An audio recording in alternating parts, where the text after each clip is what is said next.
Hello, hello, hello. Hello, everyone. How are you all doing today?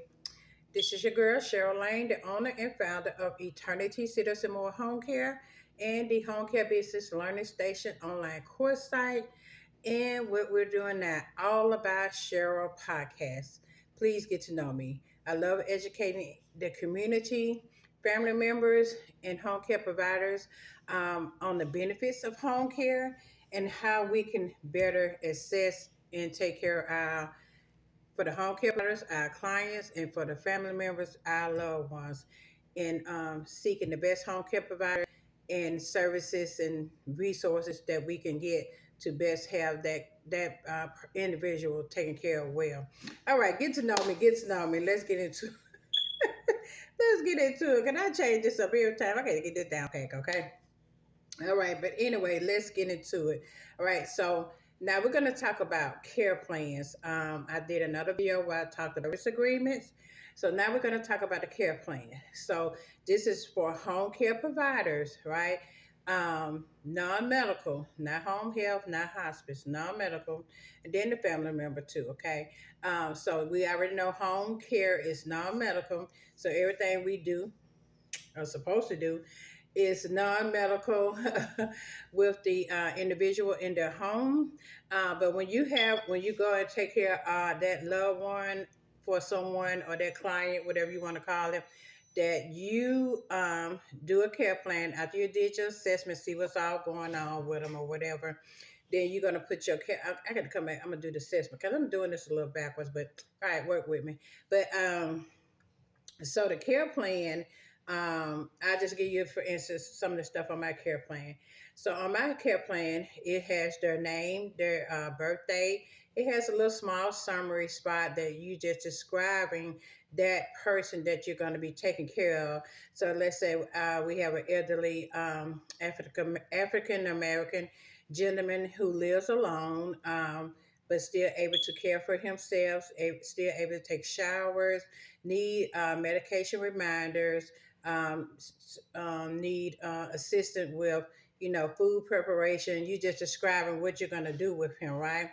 Along with that summary, then we go down and say, okay, he need medication reminders. So what time do he take medication? Then we'll put, oh, he have medication 3 times a day, 2 times a day. At this time, he's able to take his own medicine. So we will remind him to take his medicine, his medication. Okay.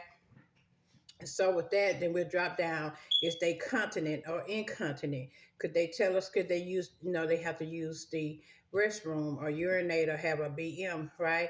If they can or they can't, we check that box off. So we make sure that whether they're using pull-ups or disposable pull-ups, diapers.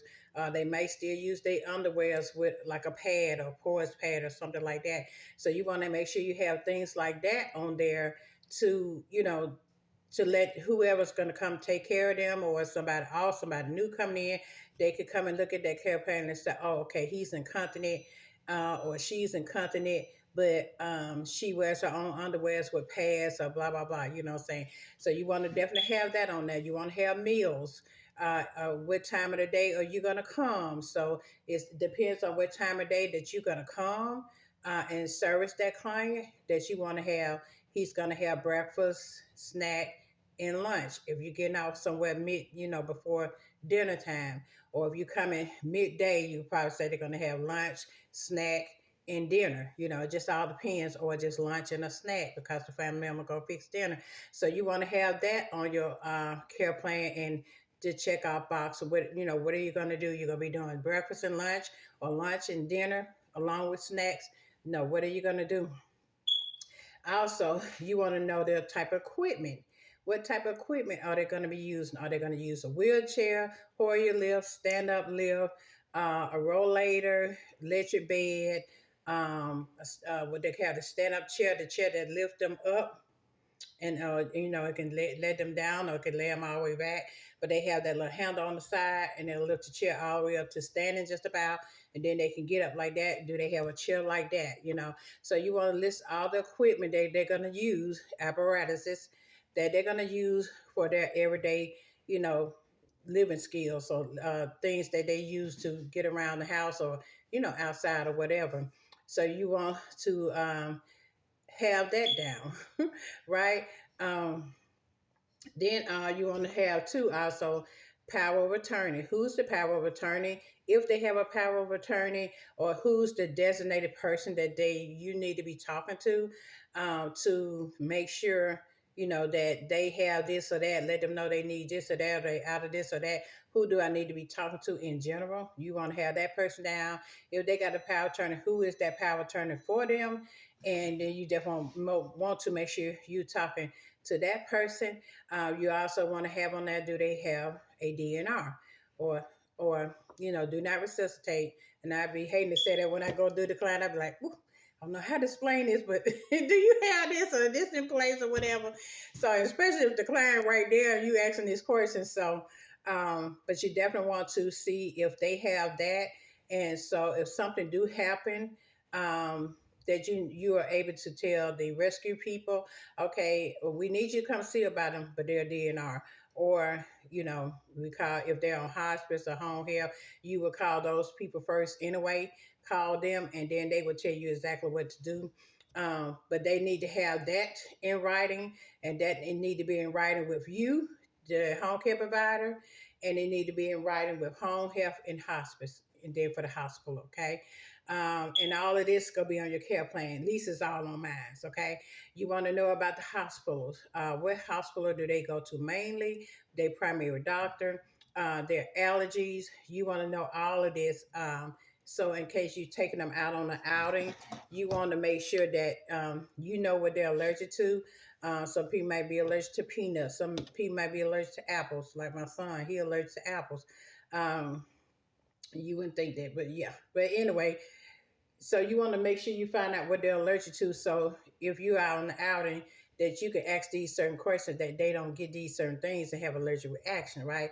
And if they do have allergic reaction to anything, you want to make sure that they have a EpiPen, or what do they use if they have allergic reaction to something. What do they have at their house, or you can take with you, that they can use if something happened? And all of that, you want to have that in your care plan, so everybody can know what's going on, okay? Also, what else I say? Oh, about the hospital. But the hospital, you want to know exactly what hospital they go to. And then if that hospital is full, which I don't have, that happened a couple of times, and one of them I was like, "Y'all done lost my patient, y'all done lost my man." In the hospital that he was going to, it was full. The one he loved to go to, it was full, so they had to put him on diversion. That's what they're gonna say. The UAB or St. Vincent, I mean Birmingham, Alabama. So that's those ones I'm naming. So they might say UAB or St. Vincent or Medical Center East or something like that. They're on diversion. So what is the other hospital you want them to go to? So you want to have another hospital that you prefer to go to. If not, they're going to send you to the one that they're closest to and that they'll go to. So you need to have your major hospital that you want to go to, and then your second hospital that you would like to go to in case they're on diversion. Okay.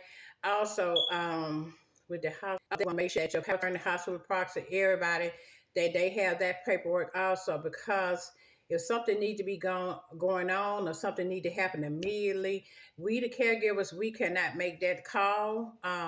It would have to be a family member, and it would have to be the person who, either the hospital proxy or the power of attorney, that who can make the call, like, oh, they need to have surgery, or they need to have this, or whatever. And if they can't get in touch with somebody, I'm not sure how the hospital do, but the doctor may make that call. But if it's just life or death situation, unless they have a DNR.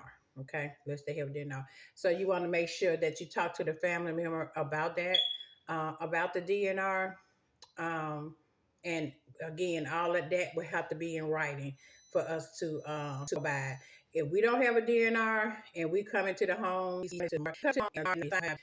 that they have one, and we come into the home and see that the client is unconscious, we will proceed to do CPR and call the emergency rescue. Continue to do the same. Um, because we don't know if DNR, and our goal is to save that person. Okay. All right, so make sure all of that is in tow. And so, and then we talked about the medication.